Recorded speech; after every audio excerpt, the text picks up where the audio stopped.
Mr. President, against these malicious and false allegations.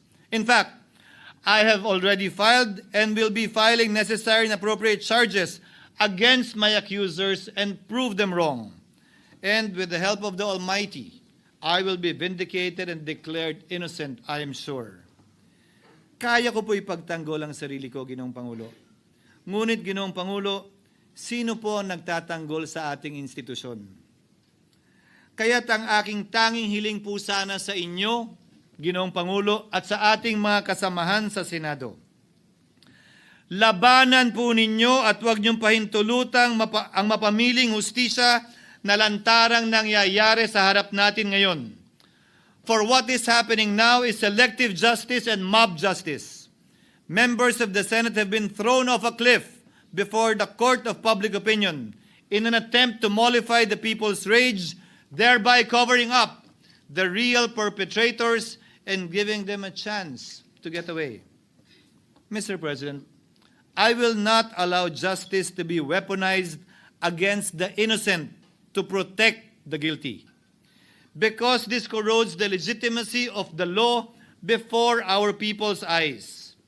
Wala pong naniniwala, bagkus lahat nagtatanong, bakit walang congressman na kasama sa investigasyon? But what about the other congressmen in Bulacan? Why haven't they been questioned? Called out, yeah. You think that they do not know what's going on? Ginoong Pangulo, mga minamahal kong kasamaan, huwag po tayong sumunod sa script ni Martin Romualdez. Labanan po natin ang script na ito. Pasagutin at imbestigahan lahat ng niname drop at nabanggit, congressman man, senador man at iba pang opisyal, at dapat kasama dito si Martin Romualdez. Ginoong Pangulo, hindi ba natin nakikita na pilit tayong pinag-aaway-away? Mayaman, mamamayan laban sa lingkod bayan, lokal laban sa nasyonal na opisyal, congressman laban sa kapwa congressman, at ngayon, senador laban sa kapwa senador. Pamilya laban sa pamilya, Pilipino laban sa kapwa Pilipino. Ginoong Pangulo, tandaan po natin, mas madaling manipulahin at ang nag-aaway at nagkakawatak-watak na bansa. At ito ang eksaktong gusto nilang mangyari.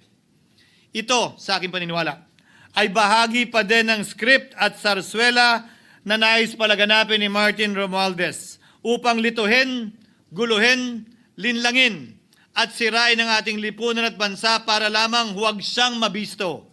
Sana ay huwag nating payagang mangyari ito. Ginoong Pangulo, tulad ng sinabi ko sa simula ng aking talumpati, sa kada mapang-akusa at mapanghusgang daliri na ituturo ninyo sa inyong kapwa, lalo na kung walang basihan, merong tatlong daliring palaging nakaturo sa iyo pabalik. Sana po, maging mapanuri tayo. Huwag dali-daling magturo at maghusga dahil lamang sa napakinggan. Huwag tayong sumabay, kumampi, at magpadala sa script at sarswela ni Martin Romualdez. Kung kayo ay kakampi ni Martin Romualdez, pues sumunod kayo sa gusto nila. Una, maniwala kayo sa mga sinasabi ng testigo niya na nagtuturo lamang sa mga senador. Pangalawa,